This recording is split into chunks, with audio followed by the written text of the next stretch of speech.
Hi guys, welcome back to my channel, and if you're new here, my name is Carol Tichie. Karibu.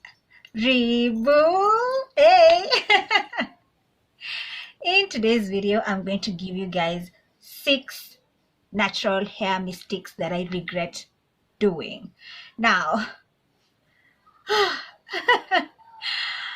this video is going to be a really chatty one, so I suggest you get yourself a drink, a snack, and let's get into it.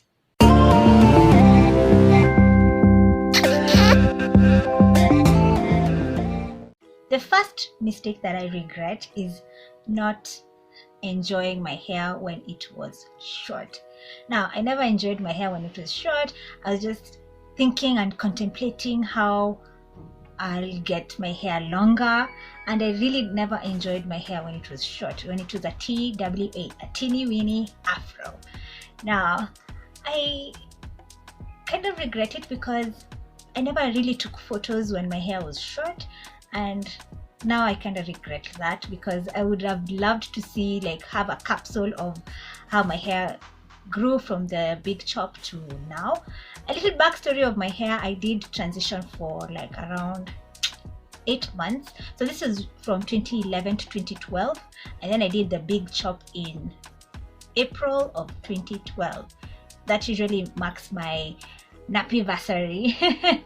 So yeah, but I remember when I big chopped, I really loved my hair being short. I loved my hair, like washing my hair regularly. If you know you're from the relaxed or pumped hair, you never used to wash your hair at home. You used to wash your hair in the salon, but now I could just stand underneath the shower and just water from head to toe.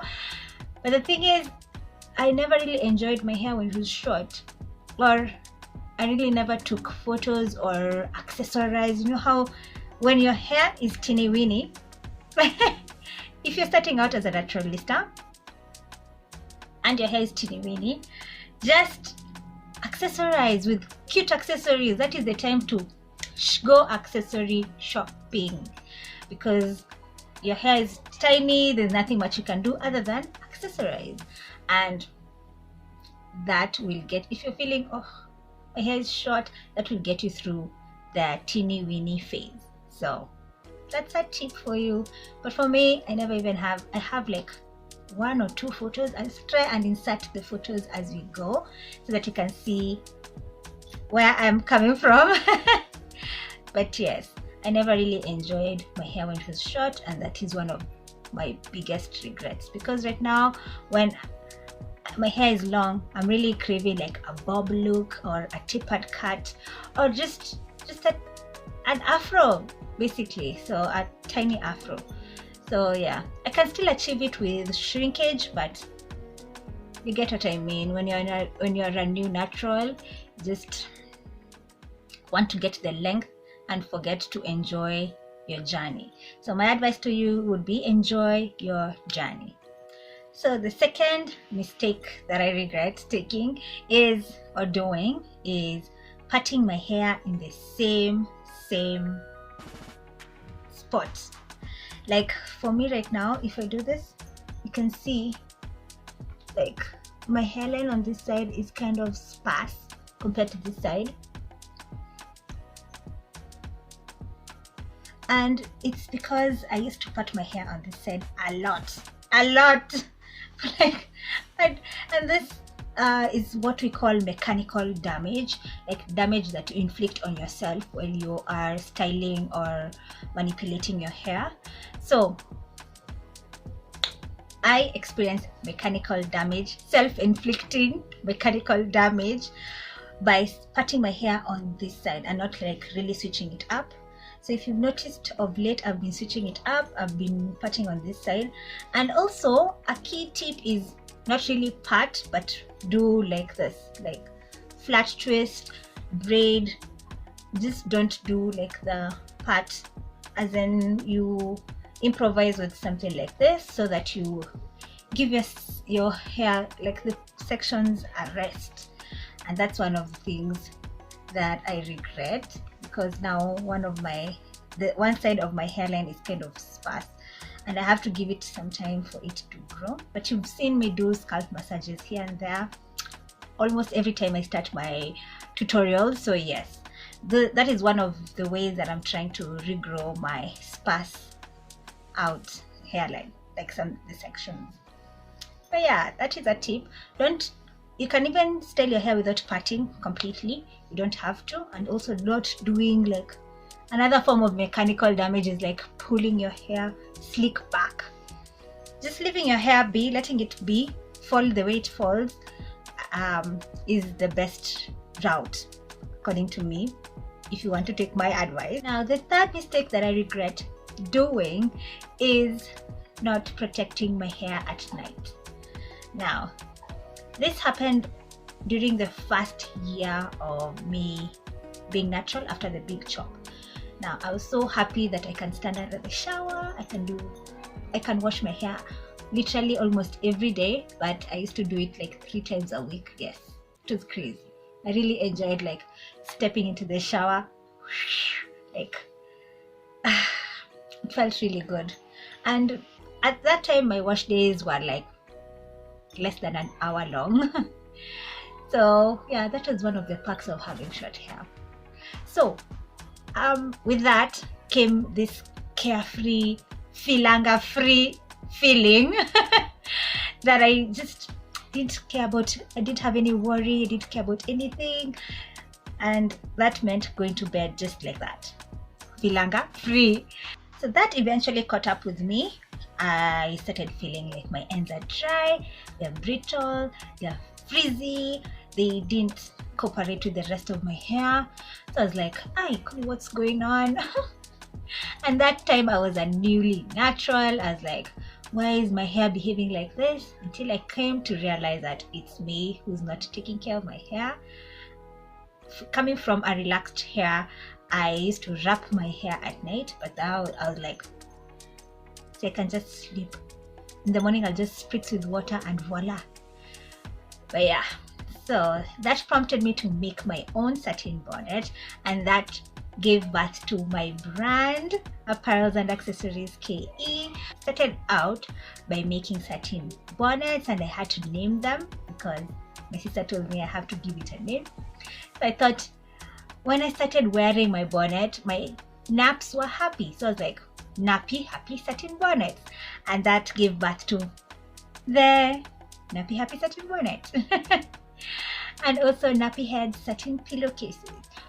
Now, from there, we have expanded to like a whole nightwear range, which I will share with you in the coming, in the near future.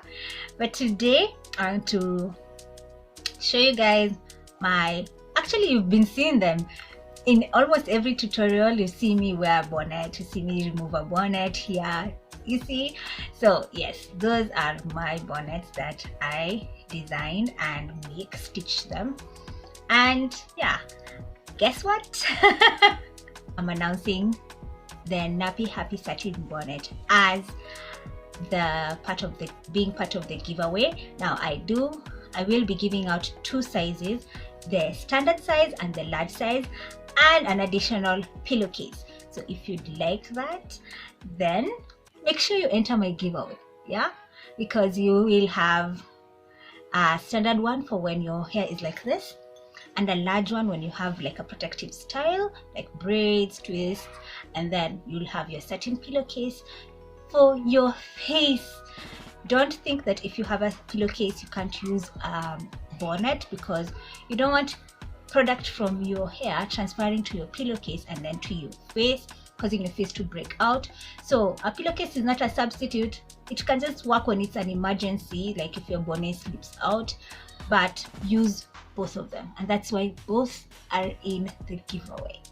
So 3 lucky winners are going to get 3 pieces, the pillowcase, the 2 sizes of the bonnet. So make sure you enter the giveaway. So we're down to the 4th regret or mistake that I regret, and that is color on my hair, like experimenting with color. So at this point I was at my 3rd year natural mark. I was like, man, I'm so bored with my black hair. And at that time naturalistas were really coloring their hair on YouTube. You could see like those curls were popping. And you know, when your hair has color, you can see a lot of like dimension. You can see the curls very well. You see, when my hair is dark, you can't really see them, but if it was like a very vibrant color, you would see the definition, the curls, the twists and turns of the curls more. So that's what is beautiful about color. But at the same time, the color damage was real for me. It was real. It was a real. If I get a photo, I'll put it inside. I'll insert it so that you can see how. Whoa. So what I did was I started off using the cream of nature. I think it was honey blonde, or was it some red color? I'm not sure, but it was. I don't think it was a blonde. I think it was a red. Yeah, it was a copper red. Yes. So I started off with that, and my hair didn't really pick up the color. I don't know. My hair is usually number 2, so I'm wondering why didn't it pick up the color? Yeah. So I said, let me stay for like 2 or 3 months and then redo the color, because that's what you're supposed to do. Sit it out, let your hair stay for a while as you deep condition, as you do the protein treatment before now applying color for the second time. So the second time I was like, on this natural hair groups, people were using this famous Subaru color. So I was like, this Subaru color is cheaper and it's working, as opposed to buying this expensive one and it's not even working. My hair won't pick up the color. So I went and got the Subaru color, and I can tell you this, like, I shed, I don't know if it's shedding or break. I think I broke a lot of hair. Now the thing is, I did concentrate a lot of color towards the front of my hair, and as you can see, my hair is, I don't know if my hair has fully recovered from that, but you know, I did have a second setback, which was being iron deficient, and I still feel like my hair at the front hasn't really caught up with the back, because you can see the back, the ends are nice and full, but when you come to the front, they're still thin at the ends. So it's like they're trying to catch up with the rest of the hair, which hopefully by December we will see if it has caught up, and probably cut off the thinned out ends.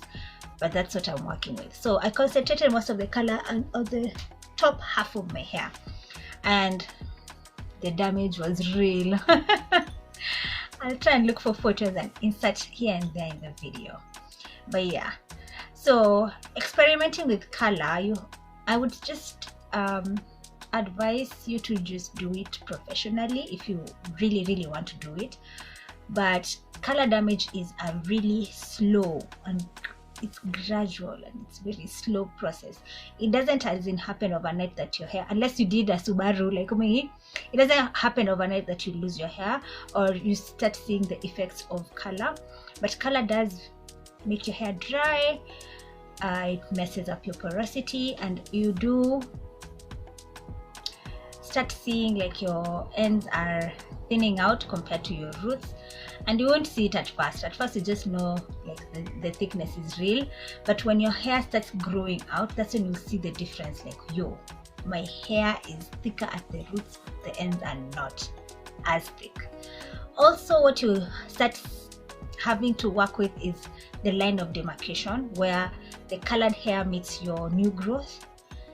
That line of demarcation is usually very delicate. It's the same as when your relaxed hair meets your natural hair when you're transitioning. So any line of demarcation on your hair is really the fragile point, and it's usually the point where your hair is most likely to break. So when you have color, just know you have to do the most to try and take care of your hair. You have to go above and beyond, and if you don't, well, you will gradually transition out of color, if not big chop the really colored hair. And yeah, so for me, I will probably never color my hair again. It's a It's a no-no. Now, the fourth mistake that I regret taking or doing or thinking is expecting length without health. Now, I did go through a phase where, okay guys, I'm 7 years natural. Like this year was my 7th mark. So I have gone through it. So in case you're wondering, hey, how long has she been natural? I am an OG. So yeah, at some point I went through this phase where I was a lazy natural. I was like, for a whole year, I wasn't doing much. Like if you've seen my channel, you're like, hey, this chick does the most for her hair. There was a time I wasn't doing nothing. I was just, see, it will grow. See, it's genes. It's genes. See, it'll just grow. My hair always grows. But I wasn't taking care of my length. The length that has already sprouted out of my roots. I mean, yeah. So I did experience like some plateau, like my hair stagnated. I wasn't taking care of it. I was delaying my wash days. I wasn't pre-pooing. I wasn't just doing the most. I was just chilling, like chilling. I guess I went through another filanga free phase. But yeah, it's important to take care of your hair that has already come out of your roots. That is how you retain length. You grow your hair long by retaining the length that has already grown out.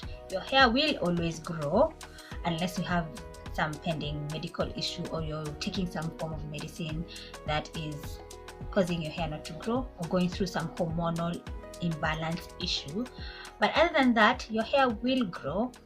The issue is, will you be able to retain length? Yes, you can stimulate hair growth through various ways, but the key thing is like healthy hair regimen will ensure that your hair grows long. Yeah. It's vital. It's important to take care of the hair that is already out. Okay, so that's one of the things that I went a year without doing, and I did notice the difference. And now that I'm doing the most, I am seeing the fruits.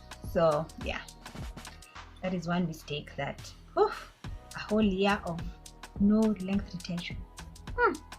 So the last mistake that I regret doing is comparing myself to other naturalistas. Now, this was a crazy phase, because when I started like chasing length, well, I can't say I'm a length chaser, maybe, yeah, I am. Let's not lie to ourselves. Yes, I am a length chaser, but let's just leave it at that. But I started comparing myself with other naturalistas. So I was really on the lookout for length check videos. Like I was like, okay, so at year 1 I should be reaching here, at year 2 I should be here, at year 3. You see, I used to compare myself with other naturalistas, and if at year 2 I'm still here and others are here, I'm like, what am I doing wrong? What am I not doing? Why am I so fixated on whose hair is growing longer than the other?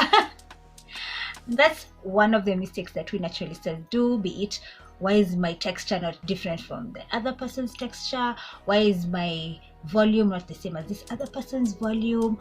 Why is her length longer than mine? She's only been 4 years natural, I'm 7.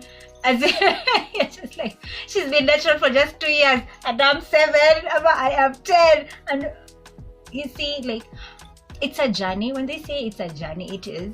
You will suffer some setbacks. I suffered 2 major setbacks and a year of just not giving an AF.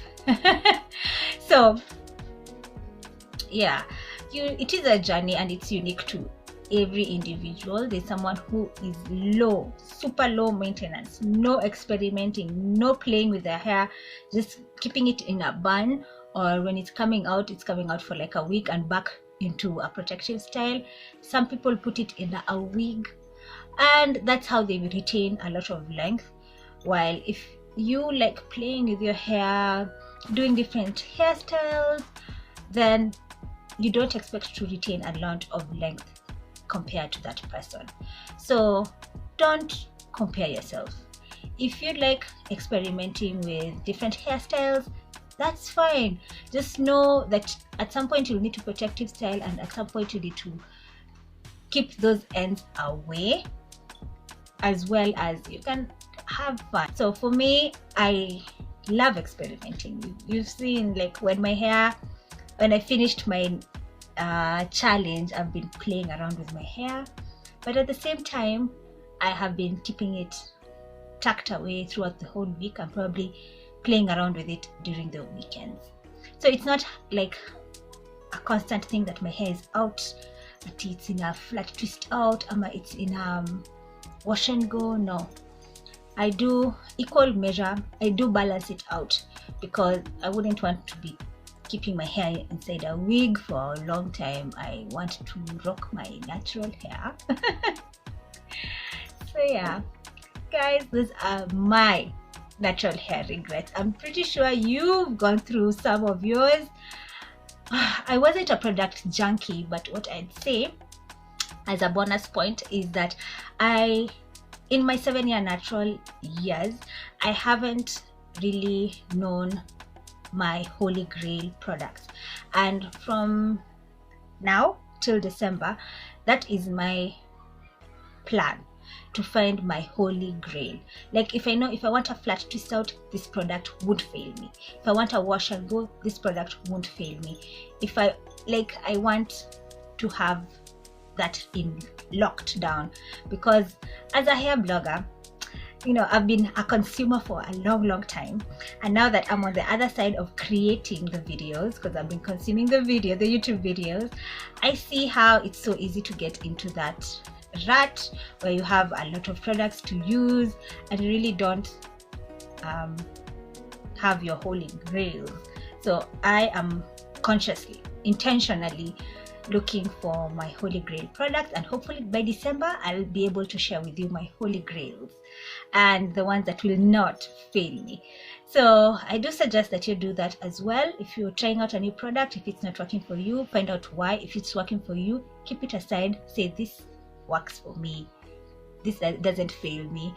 That way you won't have to do a lot of experimenting and also end up being a product junkie. Yeah. So that's it, guys. I hope this video was helpful to one or two of you. Remember to enter my giveaway. All the details will be in the description box, guys. You do not want to miss out. And I have one last major announcement that of what is going to be added in my goodie bag. But now I feel like my goodie bag is getting a little bit heavy. Guys, I'll catch you on the next one. Bye.